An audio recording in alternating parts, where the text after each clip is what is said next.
आज हम लोग पढ़ेंगे क्लास 10 साइंस में चैप्टर नंबर 4 कार्बन।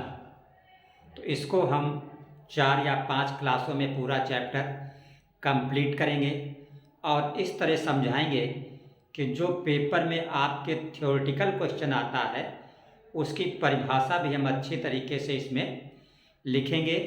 इसलिए अगर आप इस वीडियो को देखते हैं तो आपको कहीं से भी नोट्स बनाने की आवश्यकता नहीं है। तो चैप्टर का नाम है कार्बन, चौथा चैप्टर है ये। तो पहले हम समझेंगे कार्बन के विषय में। तो हमें पता होना चाहिए कि प्रकृति में जो तत्व होते हैं सबसे ज़्यादा अधिक से अधिक तत्वों में कार्बन जो है पाया जाता है। यहाँ तक कि मरने के बाद जीवों में भी कार्बन पाया जाता है। जैसे ये आपका हुआ पेट्रोल हुआ, कोयला या पेट्रोलियम के जितने भी उत्पाद हैं सब में कार्बन होता है। ये हुआ कार्बन का परिचय। अब कार्बन को दिखाते किस अक्षर से हैं? कैपिटल सी से दिखाते हैं। कार्बन को किससे दिखाते हैं? कैपिटल सी से। जो कार्बन की परमाणु संख्या है वो होती है 8। ये आपको याद करना है। कार्बन की परमाणु संख्या कितनी होती है? 8। इलेक्ट्रॉनिक विन्यास, सॉरी यहाँ पे गलत लिख गया है। जो कार्बन की परमाणु संख्या होती है वो होती है 6। परमाणु संख्या कितनी होती है? 6। इसका मतलब हुआ इसमें 6 इलेक्ट्रॉन होते हैं और 6 ही प्रोटॉन होते हैं, क्योंकि किसी भी परमाणु में इलेक्ट्रॉनों और प्रोटॉनों की संख्या हमेशा बराबर होती है। तो जो इसका इलेक्ट्रॉनिक विन्यास होगा वो होगा 2,4। 2,4 का मतलब कि पहली कक्षा में 2 इलेक्ट्रॉन होंगे और दूसरी कक्षा में 4 इलेक्ट्रॉन होंगे। क्योंकि क्लास 9th में आपने पढ़ा है यहाँ पे बोरबरी का सिद्धांत, तो उसमें जो इलेक्ट्रॉनिक विन्यास होता है, कहने का मतलब किस कक्षा में कितने इलेक्ट्रॉन होंगे, उसका सूत्र आपका होता है 2n²। ये इलेक्ट्रॉनिक विन्यास का सूत्र होता है, जहाँ पे n का मतलब होता है कक्षा की संख्या। n का मतलब क्या होता है? कक्षा की संख्या।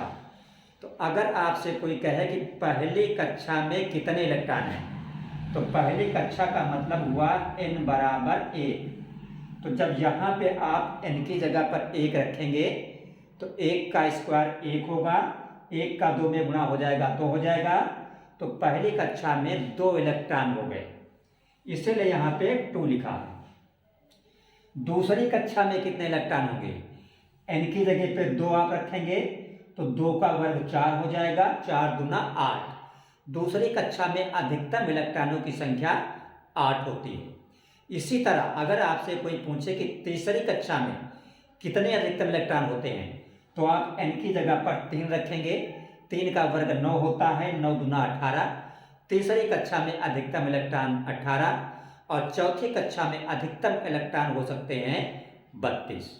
लेकिन यहाँ पे परमाणु संख्या 6 थी, परमाणु क्रमांक 6 मीन्स इलेक्ट्रॉनों की संख्या 6। तो पहली कक्षा में इस नियम के अनुसार 2 हो गए। अब 6 में 2 निकल गए, बचे कितने? 4। तो दूसरी कक्षा में कितने हैं? 4 इलेक्ट्रॉन। जबकि अष्टक पूरा करने के लिए दूसरी कक्षा में होने चाहिए 8 इलेक्ट्रॉन। तो जो 4 हैं जब किसी दूसरे तत्व से क्रिया करेंगे तो जो बाहरी कक्षा के इलेक्ट्रॉन होते हैं यही रासायनिक क्रिया में भाग लेते हैं, इसलिए इन्हें कहा जाता है संयोजी इलेक्ट्रॉन। तो संयोजी इलेक्ट्रॉन बराबर हो गया 4। क्यों? क्योंकि बाहरी कक्षा में इलेक्ट्रॉन होते हैं 4। अगर कोई आपसे पूछे कार्बन की प्रकृति कैसी होती है, तो आप प्रकृति में लिखेंगे अधातु। कार्बन क्या है? अधातु है। और नीचे हमने लिखा है चतुसंयोजक।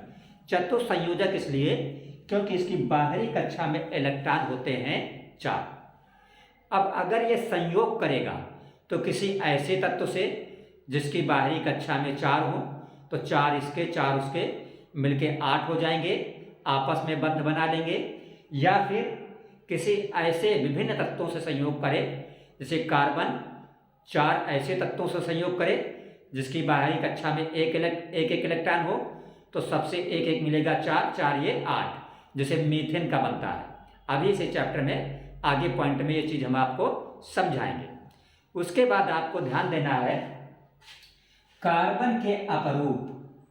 तो किसी भी चीज़ का अपरूप क्या होता है, जैसे आपसे पूछे कार्बन के अपरूप, तो आप कहेंगे किसी तत्व के ऐसे रूप, किसी तत्व के वे विभिन्न रूप जिनके भौतिक गुण तो अलग अलग हों। भौतिक गुण कैसे हों? अलग अलग, लेकिन रासायनिक गुण जो हैं वो समान हैं, तो उन्हें कहा जाता है अपरूप। तो कार्बन के ऐसे 3 अपरूप होते हैं, एक है ग्रेफाइट, एक है हीरा और एक है फ्लोरीन। ये तीनों कार्बन के अपरूप हैं। जब भी आपसे कोई पूछे कि कार्बन का अपरूप लिखिएगा, तो आप चाहे ग्रेफाइट लिखिए, चाहे हीरा लिखिए और चाहे फ्लोरीन लिखिए। ये कार्बन के 3 अपरूप हैं। भौतिक गुण इनके मिलते हैं और रासायनिक गुण के अलग अलग होते हैं। तो आपने क्या सीखा अभी तक? आपने सीखा कार्बन का परिचय, कि पृथ्वी में पाए जाने वाले तत्वों में महत्वपूर्ण तत्व है। जीवों के मरने के बाद भी कार्बन उसमें उपस्थित है। कोयला, पेट्रोल, पेट्रोलियम उत्पाद कार्बन से बने हैं। कापी पे अच्छे से नोट कर लेंगे, परीक्षा में आपको अलग से पढ़ने की जरूरत नहीं पड़ेगी। फिर हमने लिखा कार्बन का संकेत C, परमाणु संख्या 6, इलेक्ट्रॉनिक विन्यास 2,4, संयोजित इलेक्ट्रॉन 4, प्रकृत आधार और कैसा चतुर्संयोजक। उसके बाद हमने आपको बताया अपरूप के विषय में। कार्बन के अपरूप किसी तत्व के वे विभिन्न रूप जिनके भौतिक गुण तो समान अलग अलग लेकिन रासायनिक गुण समान होते हैं, उन्हें कहा जाता है अपरूप। तो कार्बन के 3 अपरूप हैं, ग्रेफाइट, हीरा और फ्लोरीन। अब हम आपको बताएंगे सहसंयोजक बंध के विषय में, क्योंकि जब आप सहसंयोजक बंध सीखेंगे तो आप सीखेंगे कि हाइड्रोजन का अणु कैसे बनता है, ऑक्सीजन का अणु कैसे बनता है, नाइट्रोजन का अणु कैसे बनता है, या मीथेन का अणु कैसे बनता है। अब अगला पॉइंट हम समझेंगे सहसंयोजक बंध। तो सहसंयोजक बंध क्या होता है? जब परमाणुओं के बीच इलेक्ट्रॉनों की साझेदारी हो, 2 परमाणुओं या 2 से अधिक परमाणुओं के बीच किसकी साझेदारी हो? इलेक्ट्रॉनों की साझेदारी, और बराबर बराबर की साझेदारी। जैसे 2 परमाणु हैं, तो अगर पहला एक दे तो दूसरा भी एक ही इलेक्ट्रॉन दे। अगर पहला 2 इलेक्ट्रॉन शेयर कर रहा है तो दूसरा भी 2 ही इलेक्ट्रॉन शेयर करे। अगर पहला 3 इलेक्ट्रॉन शेयर कर रहा है तो दूसरा भी 3 ही इलेक्ट्रॉन शेयर करे। तो जब 2 इलेक्ट्रॉनों के बीच जब 2 परमाणुओं के बीच इलेक्ट्रॉनों की बराबर साझेदारी शेयरिंग होती है, तो इसे कहते हैं सहसंयोजक बंध। अब अगर एक एक इलेक्ट्रॉन की साझेदारी है तो जो बंध बनेगा वो होगा एकल बंध। अगर 2-2 इलेक्ट्रॉनों की साझेदारी है तो जो बंध बनेगा वो होगा द्विबंध। अगर 3-3 इलेक्ट्रॉनों की साझेदारी है तो जो सहसंयोजक बंध बनेगा वो होगा त्रिबंध। इस पे हम आपको दिखाएंगे एग्जाम्पल। तो हमने परिभाषा यहाँ पे लिख दी है। हमने लिखा है वे रासायनिक बंध जिनमें परमाणुओं के इलेक्ट्रॉनों के बीच बराबर की साझेदारी होती है, उसे कहा जाता है सहसंयोजक बंध। आगे हमने लिखा है सहसंयोजक बंध के प्रकार। पहला लिखा है एकल बंध, द्विबंध, त्रिबंध। अब हम दिखाएंगे आपको सहसंयोजक बंध के आधार पे अणुओं का बनना। तो देखिए, जैसे पहला हमने एग्जाम्पल यहां पे लिखा, पहला हमने लिखा हाइड्रोजन अणु का बनना। ये पेपर में आपके आता है कि हाइड्रोजन अणु का बनना मीन्स इलेक्ट्रॉनिक विन्यास इसका दिखाइएगा। तो आपको पता है कि हाइड्रोजन की बाहरी कक्षा में सिर्फ एक इलेक्ट्रॉन होता है। कितना? एक इलेक्ट्रॉन।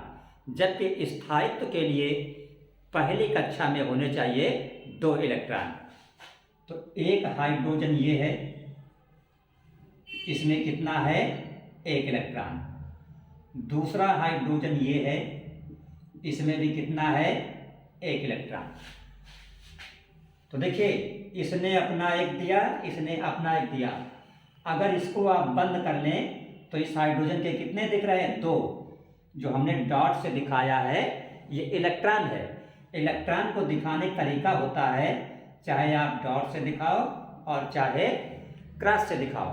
तो एक इस हाइड्रोजन का है, एक इस हाइड्रोजन का है, दोनों ने आपस में शेयरिंग कर ली। तो अगर इसको आप बंद कर दें तो देखिए इस हाइड्रोजन की बाहरी कक्षा में कितने हैं? 2 इलेक्ट्रॉन। इसको बंद कर दें तो देखिए इस हाइड्रोजन की बाहरी कक्षा में कितने हैं? 2 इलेक्ट्रॉन। तो पहली कक्षा में 2 इलेक्ट्रॉन है तो स्थायित्व आ गया। तो इसको दिखा, ये क्या बन गया आपका? H मिलके H2। तो इसको ऐसे भी शो करते हैं H-H। इसी लाइन का मतलब है एकल बंध, सिंगल बॉन्ड। क्यों? क्योंकि दोनों का एक एक इलेक्ट्रॉन आपस में शेयरिंग कर रहा है। दूसरा एग्जांपल देखिएगा। दूसरे एग्जांपल में हमने लिखा ऑक्सीजन। ऑक्सीजन के अणु का बनना।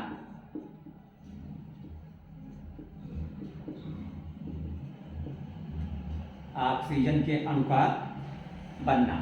तो आप जानते हैं ऑक्सीजन का जो परमाणु क्रमांक होता है, ये जो ऑक्सीजन है इसका जो परमाणु क्रमांक है वो आपको पता होना चाहिए। कितना है? 8। तो पहली कक्षा में कितने इलेक्ट्रॉन जाएंगे? 2। और दूसरी कक्षा में कितने जाएंगे? 6। क्योंकि पहली कक्षा में हमेशा 2 ही इलेक्ट्रॉन होते हैं। अब 2 चले गए तो 6 ही तो बचे बाहरी कक्षा में। तो यही 6 इलेक्ट्रॉन क्या करेंगे? रासायनिक क्रिया में भाग लेंगे। जो बाहरी कक्षा के इलेक्ट्रॉन होते हैं वही रासायनिक क्रिया में भाग लेते हैं। तो एक ऑक्सीजन ये है, इसमें 6 इलेक्ट्रॉन हैं, तो 2 ये हो गए, 1 2 3 4। ठीक है। दूसरा ये है, ये देखिए इधर 2 इसके होना चाहिए 8, 4 2 6 8 हैं। तो यहाँ पे 4 दिखा दीजिए, यहाँ पे 2 दिखा दीजिए। इसमें 1 2 3 4 5 6। गौर से देखिएगा, इसके इलेक्ट्रॉनों को, ये जो ऑक्सीजन है इसके इलेक्ट्रॉनों को हमने डॉट से दिखाया है। और ये वाला जो ऑक्सीजन है इसके इलेक्ट्रॉनों को हमने कैसे दिखाया है? सारे इसको क्रॉस से और इस ऑक्सीजन को इलेक्ट्रॉनों को डॉट से। अब ऑक्सीजन के बाहरी कक्षा में कितने इलेक्ट्रॉन होते हैं? 6। अगर इसको आप बंद करें तो इस ऑक्सीजन में देखिए 6 डॉट दिख रहे हैं, 6 इलेक्ट्रॉन है। इसको अगर आप बंद करें तो इसमें 6 क्रॉस दिख रहे हैं, 6 इलेक्ट्रॉन है। तो इसके 2 और इसके 2 आपस में हिस्सेदारी कर रहे हैं, शेयरिंग कर रहे हैं।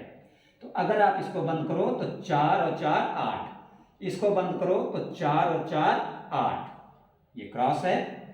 आप ऐसे समझ सकते हैं कि इस वाले के आप ब्लैक से दिखा दो ताकि आपको पता चले ये डॉट जो हैं ये 6 इलेक्ट्रॉन इधर वाले ऑक्सीजन के हो गए, और ये जो ब्लू से क्रॉस हैं ये 6 ऑक्सीजन 6 इलेक्ट्रॉन इस वाले ऑक्सीजन के हो गए। क्योंकि ऑक्सीजन की बाहरी कक्षा में 6 इलेक्ट्रॉन होते हैं। तो इसके 2 आए, इसके 2 आए, 2 2 मिल गए, 2 2 की हिस्सेदारी कर ली। अब अगर बंद करो तो टोटल 1 2 3 4 5 6 7 8। इसको बंद करो 1 2 3 4 5 6 7 8, 8 8 हो गया, अष्टक पूरा हो गया। तो इसको कैसे दिखाएंगे? O 2 2 इलेक्ट्रॉनों ने हिस्सेदारी की, डबल बॉन्ड O। ये एकल बंध है। हाइड्रोजन का अणु कैसे बनता है? एकल बंध से। ऑक्सीजन का डबल बॉन्ड से। अगर इसी तरह आप देखें नाइट्रोजन का, इसका देखें नाइट्रोजन का, जहां तक आपने नोट कर लिया होगा। अब देखें नाइट्रोजन का बनना हम इधर आपको दिखा रहे हैं।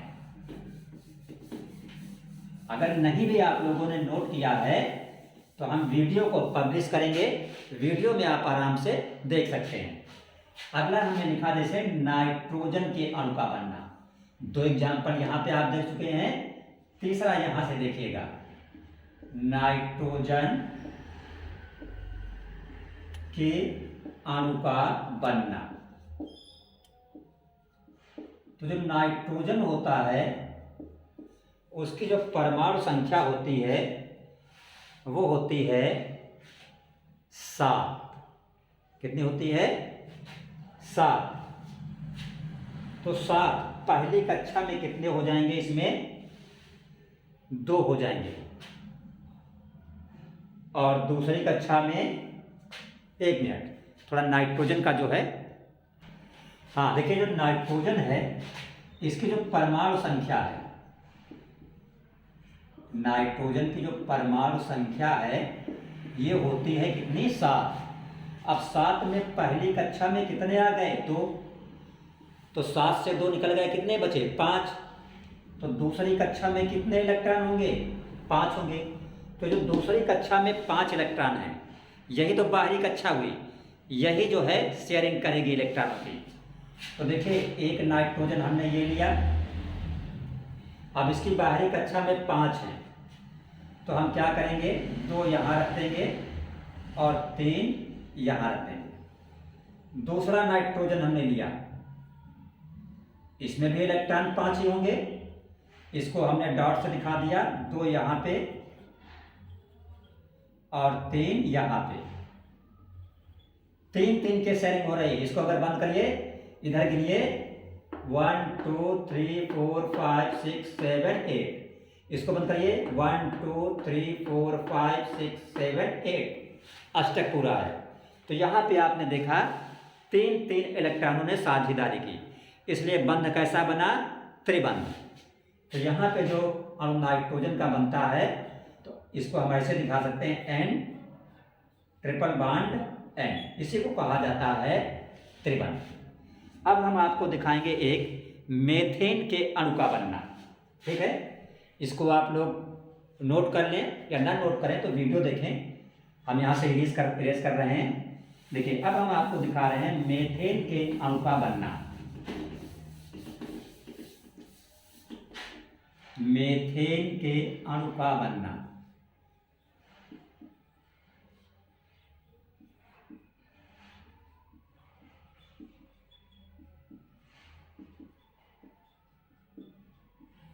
तो देखिए, मेथेन का सूत्र क्या होता है? CH4, ये मेथेन का सूत्र है। आप जानते हो कार्बन की बाहरी कक्षा में होते हैं 4 इलेक्ट्रॉन, और होने कितने चाहिए बाहरी कक्षा में? 8 इलेक्ट्रॉन। इसीलिए ये 4 हाइड्रोजन से क्रिया करता है, संयोग करता है। तो 4 हाइड्रोजन से हर हाइड्रोजन में 1 मिलेगा, 1 मिलकर 4 हाइड्रोजन के हो जाएंगे, 4 कार्बन के मिला के 8 हो जाएंगे। चित्र देखिए इसका कैसे दिखाएंगे। ये हो गया कार्बन का, ठीक, 1 हाइड्रोजन ये हो गया, 1 हाइड्रोजन ये हो गया, 1 हाइड्रोजन ये हो गया, और 1 हाइड्रोजन ये हो गया। 1 कार्बन 4 हाइड्रोजन, यही तो मेथेन का सूत्र होता है। अब देखिए, कार्बन के इलेक्ट्रॉनों को हमने दिखा दिया डॉट से, 1 2 3 4। ये देखिए, कार्बन की बाहरी कक्षा में 4 इलेक्ट्रॉन होते ना, हाइड्रोजन की बाहरी कक्षा में होता है 1 इलेक्ट्रॉन। ये हाइड्रोजन है, 1 1 1, और इस हाइड्रोजन का 1। हाइड्रोजन के इलेक्ट्रॉन को हमने क्रॉस से दिखाया है, कार्बन के इलेक्ट्रॉन को हमने डॉट से दिखाया है। अब अगर चारों हाइड्रोजन को आप छिपा दो तो कार्बन देखो 1 2 3 4 5 6 7 8, कार्बन के 8 पूरे हो रहे हैं। और अगर हाइड्रोजन के देखो 1 2, हाइड्रोजन में 2 होने चाहिए, 2 पूरे, 1 2 पूरे। तो ये आपकी इलेक्ट्रॉनिक संरचना है मीथेन की। पेपर में आपसे इलेक्ट्रॉनिक संरचना पूछा जाता है। तो जिस तरह हम आपको बता रहे हैं, आप फेयर पे नोट करते जाइए, अलग से आपको फेयर बनाने की बिल्कुल ज़रूरत महसूस नहीं होगी। देखिए, आपका पहला क्वेश्चन है, इसमें 2 क्वेश्चन भी आज की क्लास में लिखा हुआ है। CO2 की इलेक्ट्रॉनिक संरचना, CO2 का मतलब कार्बन डाइऑक्साइड की इलेक्ट्रॉनिक संरचना। ये चित्र पेपर में बनाने को एग्जाम में आता है। तो कार्बन की बाहरी कक्षा में कितने इलेक्ट्रॉन होते हैं? 4। और ऑक्सीजन की बाहरी कक्षा में कितने इलेक्ट्रॉन होते हैं? 6। ठीक है, तो देखिए ये हमने बना दिया कार्बन। ये क्या है? कार्बन है। यहाँ पे 2 इलेक्ट्रॉन हमने लगा दिए और 2 इलेक्ट्रॉन लगा दिए हमने यहाँ पे। ठीक है, अच्छा, एक ऑक्सीजन हमने लगा दिया इधर।